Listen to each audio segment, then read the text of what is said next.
Everyone, आज हम लोग क्लास 10th का chapter number 5th arithmetical progression, जिसे कि आप लोग शॉर्ट फॉर्म में एपी भी बोलते हो। आज हम अपने चैप्टर नंबर 5th की एक्सरसाइज 5.1 का क्वेश्चन नंबर फर्स्ट का फर्स्ट पार्ट डिस्कस करेंगे। ठीक है स्टूडेंट। सो क्या है, एक्सरसाइज को स्टार्ट करने से पहले क्या होगा स्टूडेंट कि हम इसका जस्ट थोड़ा सा इंट्रोडक्शन पार्ट भी करेंगे कि जो आपका चैप्टर 5th है, जिसे हम एपी बोल रहे हैं या अर्थमेटिकल प्रोग्रेशन बोल रहे हैं, ये क्या होता है। ठीक है, इनका हमारे क्वेश्चन में क्या यूज है या हमारी डेली जो लाइफ की रूटीन है, इसमें एपी क्या वर्क कर रही है। ठीक है, तो आज इस टॉपिक पे हम क्या करेंगे, डिस्कशन करेंगे। ठीक है स्टूडेंट। सो इंट्रोडक्शन पार्ट में हम थोड़ा सा क्या डिस्कस करेंगे स्टूडेंट कि आप लोग छोटी क्लासेस से आप लोग जो है काउंटिंग सीख के आ रहे हो। ठीक है, आप लोगों ने काउंटिंग सीखी है, आप लोगों को पता है जो काउंटिंग होती है वो आपकी 1 से स्टार्ट होती है। ठीक है, तो 1 2 3 4 5 6 अप टू सोन, मतलब ये आपकी कहां तक जाती है, इन्फिनिटी। इन्फिनिटी क्या होता है कि आप लोगों को पता नहीं है कि जो काउंटिंग 1 से स्टार्ट हो रही है वो कहां तक जा रही है। ठीक है, तो इन्फिनिटी है, इनफाइनाइट होता है, जिसके बारे में आप बता नहीं सकते हैं। सो स्टूडेंट, अब ये जैसे हमने यहाँ पर काउंटिंग लिख दी है, ठीक है, तो काउंटिंग ये आपकी एक टाइप की सीरीज ही होती है। सीरीज क्या होती है स्टूडेंट कि आपको पता है कि 1 के बाद क्या आता है, 2 आता है, 2 के बाद क्या आता है, 3 आता है, मतलब आप स्टेप बाय स्टेप कह सकते हो। ठीक है, जैसे आप लोग लेटर होती है, सीढ़ी होती है, ठीक है, उस पर चढ़ते हो तो कैसे है कि आप डायरेक्ट ऐसे चढ़ते हो ना कि आप फर्स्ट पे चढ़े, फिर सेकंड पर, फिर थर्ड पर। ऐसा तो नहीं है कि आप डायरेक्ट जंप करके सीधा थर्ड पे चले जाओ फिर उसके बाद 6 पे चले जाओगे, ऐसा तो नहीं जाते ना। तो हम क्या करते हैं स्टूडेंट, तो इसका ही हमने पैटर्न यहाँ पे थोड़ा सा है क्या बेसिकली समझना है। ठीक है, ये एक टाइप का पैटर्न है। पैटर्न कैसा है उस पर वर्क कर रहे हैं। देखो स्टूडेंट, जैसे हमारे पास 1 है, 1 के बाद जैसे हमने क्या 1 है, मुझे 2 चाहिए, तो मैं 1 में ऐसा क्या ऐड करूंगी कि मुझे 2 मिल जाए। तो ऑब्वियसली हमें पता है कि 1 में अगर मैं 1 को ऐड करूंगी तो मुझे 2 मिल जाएगा। ठीक है, सेम एज इट इज अगर मैं 2 में ऐसा क्या ऐड करूं कि मुझे 3 मिल जाए, तो आपके पास क्या होगा स्टूडेंट, वो आप क्या कहोगे कि 1। अगर मैं 2 में 1 को ऐड कर दूंगी तो मुझे क्या मिल जाएगा, 3 मिल जाएगा। सेम एज इट इज आप क्या करोगे कि अगर मैं 3 में 1 को ऐड कर दूं तो मुझे क्या मिल जाएगा स्टूडेंट, 4 मिल जाएगा। तो ये आपका एक टाइप का स्टूडेंट ये क्या है, आपका पैटर्न है। ठीक है, अब आपके लिए ये बहुत इजी है कि आप लोग क्या है, काउंटिंग है। काउंटिंग में तो हर कोई इजीली बताता है कि 1 के बाद 2 आएगा, 2 के बाद आपके पास क्या है, 3 आएगा।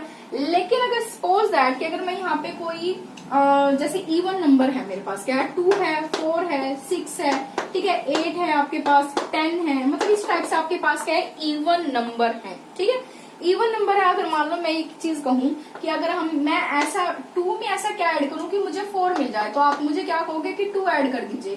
4 में मैं ऐसा क्या ऐड करूं कि मुझे आप क्या मिल जाए, 6 मिल जाए, तो आप मुझे क्या कहोगे कि आप 4 में 2 को ऐड कर दीजिए, आपको 6 मिल जाएगा। ठीक है, तो ये तो हो गई इजी सी बात। ये तो एक सिंपल वे है कि आपको पता था कि जैसे ये 2 का टेबल भी कह सकते हो आप कि ये 2 का टेबल है, और 2 के टेबल में जो आपको टेबल स्टडी करते हो तो 2 1 2 होता है, और 2 2 आपके पास 4 होता है, फिर 6 होता है, 8 होता है, 10, ऐसे आप लोगों का 2 का टेबल होता है। बट लेकिन अगर सपोज दैट कि आपको यहाँ पर तो ये जो हम पैटर्न यूज कर रहे हैं, जैसे हमने कहा कि 1 में 1 को ऐड किया था, 1 में 1 को ऐड किया तो हमें 2 मिल गया, तो यहाँ पे 1 आ गया। ये आप लोगों को क्या है, इजीली पता चल गया।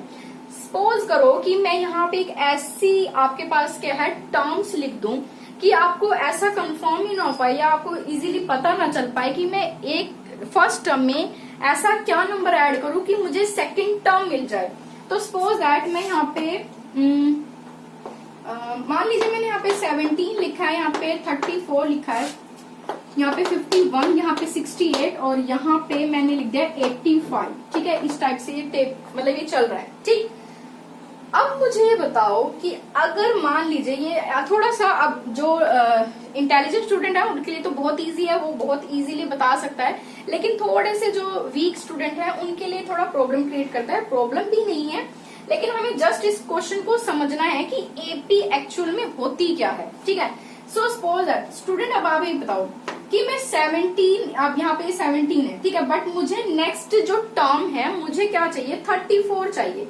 तो मैं अब मुझे सेकंड टर्म 34 चाहिए, तो मैं ऐसा क्या ऐड करूं 17 में कि मुझे 34 मिल जाए। तो आप मुझे क्या बोलोगे कि आप 17 को ऐड कर दीजिए क्योंकि 17 प्लस 17 आपके पास कितना होता है 34 होता है। सेम एज इट इज आप क्या कहोगे 34 में, अगर देखो 34 में मैं ऐसा क्या ऐड करूं कि मुझे 51 मिल जाए, तो आप क्या कहोगे, ऑब्वियसली आप कहोगे कि मुझे 17 ऐड कर दीजिए। ठीक है, तो आप अगर ये चीज चेक करोगे तो यहाँ पे अगेन आप इसको ऐड करोगे तो आपको क्या मिल जाएगा स्टूडेंट, ये आपको 17 मिल जाएगा। ठीक है, अब मैंने आप लोगों को यहाँ पे जैसे ये आपको काउंटिंग लिख के दिखाई, यहाँ पे मैंने इवन नंबर लिख के दिखाया, और अगर आप ये चेक करोगे तो ये 17 का टेबल है आप लोगों का। ठीक है, तो फर्स्ट ऑफ ऑल एक जो फर्स्ट कंडीशन है स्टूडेंट, ये जो फर्स्ट पॉइंट है आप लोगों का, फर्स्ट पॉइंट ये है कि इसका ईच जो आप लोगों के पास ये जो लिस्ट आई है, ठीक है, ये जो नंबर ऑफ लिस्ट है, ये नंबर्स की जो लिस्ट है, इसमें आपके पास हर एक नंबर ये हमारे पास क्या कहलाता है, टर्म कहलाता है। ठीक है, क्या कहलाता है, टर्म कहलाता है। कैसे, जैसे आपके पास ये 1 है ना, इसे हम क्या बोलेंगे स्टूडेंट, ए बोलेंगे। ठीक है, इसे ए बोलेंगे, या आप इसे कहेंगे कि ये आपकी फर्स्ट टर्म है। ठीक है, उसके बाद हम यहाँ पे इसके बाद ये जो सेकंड नंबर पर है, इसे हम क्या बोलेंगे, सेकंड टर्म बोलेंगे। तो देखो, अगर आप इसको A1 से डिनोट करो या सिंपली आप इसको A से डिनोट करो, कोई फर्क नहीं पड़ता है। ठीक है, आप इसको A भी लिख सकते हो सिंपल, और A1 भी लिख सकते हो। हमने A यहाँ पे इसलिए लिखा है क्योंकि जो आपकी एनसीईआरटी की बुक है वहां पे आपको A ही मेंशन किया हुआ है, इसलिए हम वहां पे इसको क्या लिखते हैं, A लिखते हैं। अगर अदरवाइज अगर आप A1 भी लिखोगे तो भी कोई आपका क्वेश्चन गलत नहीं होगा। ठीक है, तो ये सेकंड नंबर पर है तो ये क्या होगी, सेकंड टर्म होगी, और इसको किससे डिनोट करेंगे, A2 से। और ये आपकी 3 जो थर्ड नंबर पर है तो आपकी क्या होगी, थर्ड टर्म, तो A3 हो जाएगा। ये आपकी फोर्थ नंबर पर है तो ये फोर्थ टर्म हो जाएगी। ये फिफ्थ नंबर पर है तो ये फिफ्थ टर्म हो जाएगी। अप टू सॉन इसी तरह से आपकी ये क्या है स्टूडेंट, ये आपकी टर्म्स हो जाएंगे। तो ये जो लिस्ट है, ये आपकी लिस्ट जो बनेगी वो किसकी बनेगी स्टूडेंट, ये टर्म्स कहलाती हैं। ठीक है, तो ये हमारे पास क्या, ये फर्स्ट टर्म है, ये सेकेंड टर्म है, ये थर्ड टर्म है, fourth term, fifth term, sixth term, up to so on. आपके पास जब हम आगे पढ़ेंगे तो इसको हम nth टर्म, फाइनाइट पे nth टर्म पढ़ेंगे। ठीक है, अब देखो स्टूडेंट, ये तो हो गया टर्म की बात। ठीक है, जो आप लोग अपनी एपी सीरीज में जो आप लोग टर्म्स के बारे में पढ़ते हो, तो वो टर्म्स के बारे में तो मैंने आप लोगों को बता दिया। फर्स्ट हमारे पास क्या थी, ये जो पॉइंट था वो हमारे टर्म्स पे था, मैंने आपको टर्म बता दिया। अब बात आती है स्टूडेंट की, जैसे हमने यहाँ पर कहा कि 1 में ऐसा 1 को मैंने ऐड किया तो मुझे 2 मिल गया। ठीक है, बाय चांस हमारे पास यहाँ पे तो इजी सी हमारे पास क्या थी, मैंने आपको इजी सी सीरीज दी थी, तो या वो हमने जल्दी से सोल्व भी कर ली, या हमने आइडिया लगा लिया कि इसमें तो ये 1 ऐड करेंगे तो हमारे पास आ जाएगा। लेकिन इसका एक अलग मेथड भी है कि हमें कैसे पता चलेगा कि सेम। अब आप ये चेक कीजिए, अगर आप यहाँ पे चेक करोगे तो यहाँ पे भी आपको 1 मिल रहा है, यहाँ पे भी आपको 1 मिल रहा है, यहाँ पे भी आपको 1 मिल रहा है। ठीक है, तो जो कॉमन डिफरेंस है आपको वो क्या मिल रहा है, 1 1 1। फर्स्ट अगर हम यहाँ पे पैटर्न में चेक करें, लेकिन अगर हम सेकंड, हम यहाँ पे जो लिस्ट है, नंबर ऑफ लिस्ट है हमारे पास, यहाँ पे चेक करें तो हमारे पास क्या है, यहाँ पे 2 है, यहाँ पे भी 2 है। अगर आप यहाँ पे चेक करोगे तो यहाँ पे भी 2 मिलेगा। ठीक है, ऐसे 2 2 2 मिलता चला जाएगा। सेम एज इट इज आप इस थर्ड पे चेक कीजिए, यहाँ पे 17 है, 17 है, 17 है। ये आ कैसे रहा है, हमें कैसे पता चलेगी, यहाँ पे 17 है, यहाँ पे 2 है, यहाँ पे 1 ही है। ठीक है, तो इसका बेसिक सा फॉर्मूला है स्टूडेंट, इसे हम क्या बोलते हैं, देखो, एक तो हम इसे क्या बोलते हैं, कॉमन, आपके पास बोलते हैं कॉमन डिफरेंस। ठीक है, कॉमन डिफरेंस बोलते हैं और इसे डी से डिनोट करते हैं। ठीक है, कॉमन डिफरेंस बोलते हैं और डी से डिनोट करते हैं। और इसका निकालने का जो फॉर्मूला होता है वो स्टूडेंट क्या होता है, इसका फॉर्मूला होता है A2 माइनस A1। मतलब क्या है कि आप क्या करोगे, सेकंड टर्म में से अगर आप फर्स्ट टर्म को सब्ट्रैक्ट कर देते हो तो आपको उसका कॉमन डिफरेंस मिल जाता है। ठीक है, लाइक दैट, कि जैसे हमारे पास क्या है, 2 है, सेकंड नंबर हमारे पास यहाँ पे चेक कीजिए। अगर हम यहाँ पे इसकी फर्स्ट इसमें चेक करें सीरीज में, सेकंड जो हमारे पास क्या है, टर्म है वो 2 है, और जो फर्स्ट टर्म है वो हमारे पास क्या है, 1 है। तो 2 माइनस 1 हमारे पास क्या हो जाएगा स्टूडेंट, 1। तो आपको यहाँ पे 1 मिल गया, मतलब आपको यहाँ का जो कॉमन डिफरेंस है, जो आपका डी है, वो आपको यहाँ पे 1 मिल गया। ठीक है, अगर हमने यहाँ पे अगेन चेक करना है, ये तो हमने सेकंड में से फर्स्ट को किया है।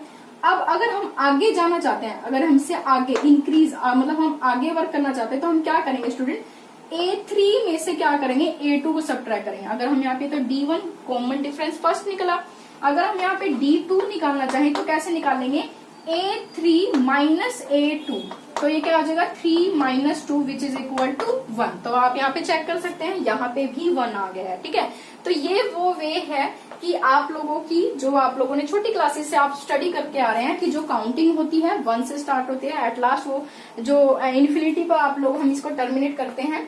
तो ये हमारे पास क्या है स्टूडेंट, जो आपकी फर्स्ट जहां से वो स्टार्ट होती है वो आपके पास क्या होती है, फर्स्ट टर्म होती है, सेकंड टर्म, थर्ड टर्म, ऐसे आपकी टर्म चलती है।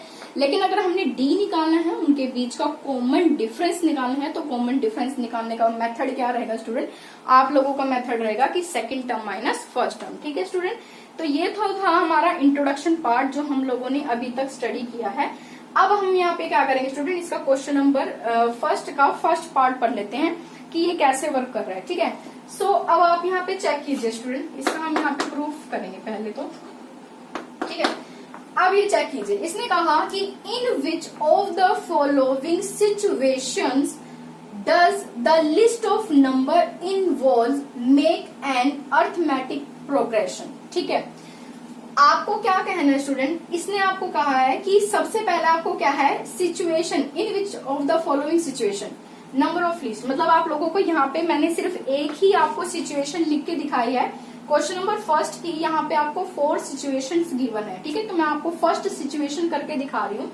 इसने क्या कहा है कि सिचुएशन को आप लोगों ने यहाँ पे गिवन है, उसके बाद इसने कहा involve make an arithmetic progression.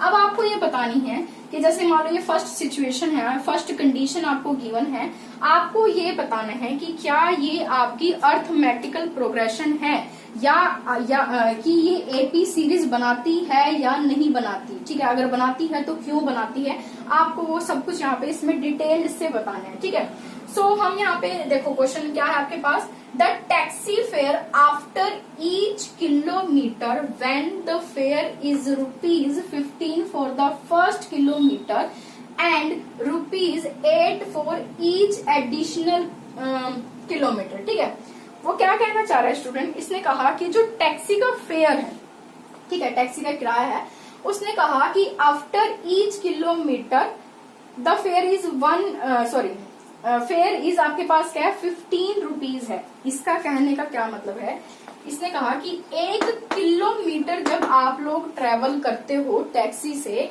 तो हमारे पास उसको हमने कितना रुपीज पे करना होगा, ₹15 हमें पे करना होगा 1 किलोमीटर का। ठीक है, ये हो गई आपकी इस फर्स्ट लाइन के बारे में बात। फिर उसने कहा फॉर द फर्स्ट किलोमीटर, मतलब 1 किलोमीटर पर हमें कितना रुपीज पे करना पड़ेगा, ट्रेवल के लिए हमें ₹15 क्या है पे करना पड़ेगा। ठीक है, उसके बाद इसने क्या कहा, and ₹8 for each additional kilometre. अगर मैं 1 किलोमीटर पे ₹15 अगर पे कर रही हूँ, अगर बाय चांस मैं सेकंड किलोमीटर, मतलब अगर मैं 2 किलोमीटर अगर चलती हूँ, तो मुझे कितना पे करना पड़ेगा, 1 किलोमीटर पर 15, और जब मैं और आगे, मतलब इससे 1 और किलोमीटर अगर आगे वर्क करती हूँ, तो मुझे कितना एडिशनल जो है मुझे पे करना पड़ेगा, 8। तो आपके पास क्या है, 15 में आपको स्टूडेंट क्या ऐड करना है, 8 ऐड करना है। तो हमारे पास कितना आ जाएगा स्टूडेंट, आप लोगों को अच्छे से पता है, 8 है, 8 में अगर हम 5 को ऐड करेंगे तो हमारे पास 3 आ जाएगा, 1 को ऐड करेंगे तो हमारे पास कितने रुपीज हमें पे करने पड़ेंगे, ₹23 पे करने पड़ेंगे। देन अगर बाय चांस मैं 3 किलोमीटर अगर मैं आगे और जर्नी ट्रेवल करती हूँ, या फिर मैं ट्रेवल करती हूँ किससे, टैक्सी से, तो क्या हो जाएगा स्टूडेंट, देखो अब हमारे पास क्या हो जाएगा, 23। देखो 1 का हमें 15 मिल रहा है, 2 का हमें क्या है 15 में मैंने 8 को ऐड कर दिया है। ठीक है, अगर मैं 3 किलोमीटर बात करूंगी तो मैं किस में ऐड करूंगी, 23 में मैं 8 को क्या कर दूंगी, ऐड कर दूंगी, तो मुझे कितना मिल जाएगा स्टूडेंट, मुझे मिल जाएगा 31। ठीक है, सेम एज इट इज अगर मैं यहाँ पे 4 किलोमीटर अगर मैं क्या करती हूँ, ट्रेवल करती हूँ, तो मेरे पास क्या हो जाएगा, अब मुझे किस में ऐड करना पड़ेगा स्टूडेंट, 31 में मुझे 8 क्या किलोमीटर, मतलब जो ₹8 एडिशनल ऐड करना है पर ईच बोला है ना, पर किलोमीटर पर। ठीक है, तो यहाँ पे मेरे स्टूडेंट ये क्या हो जाएगा 39 रुपीज मुझे क्या करने पड़ेंगे, पे करके दिखाने। इसी टाइप से आप और भी 5 किलोमीटर का भी निकाल सकते हो, 6 का भी, 7 का भी, 8 का भी, आप कंटिन्यू बहुत सारे निकाल सकते हो। लेकिन इसने बोला नहीं है ना कि कहाँ तक निकालना है, तो हमने 4 तक ही निकाल के देख लिया और इसी में हम बता देंगे कि क्या ये एपी बनती है या नहीं बनती है। ठीक है, तो हम यहाँ पे बता रहे हैं इसको कि एपी बनेगी या नहीं बनेगी। ठीक है, तो एपी बनने के लिए स्टूडेंट 2 कंडीशन चाहिए। ठीक है, 2 कंडीशन क्या चाहिए, तो सबसे पहले तो वो एक सीरीज होनी चाहिए। ठीक है, तो यहाँ पे हम सीरीज बनाए, अगर हम यहाँ पे चेक करें तो फर्स्ट हमारे पास क्या है 15 है, सेकंड हमारे पास क्या है स्टूडेंट 23 है, देन थर्ड वन इज आपके पास क्या है 31 है, और आपके पास क्या है फोर्थ आपके पास क्या है 39 है। ठीक है, तो अब आपके पास ये क्या हुआ स्टूडेंट, अब आप ये चेक कीजिए, ये आपके पास एक टाइप की सीरीज ही है। सीरीज कैसे है, आपको फर्स्ट टर्म मिल रही है, ये आपके पास क्या है A1 है, ये आपके पास क्या है A2, आप इसे A भी बोलो सेम बात है। ठीक है, और ये आपके पास क्या है A3 है, ये आपके पास क्या है A4, मतलब आपकी ये एक सीरीज तो है।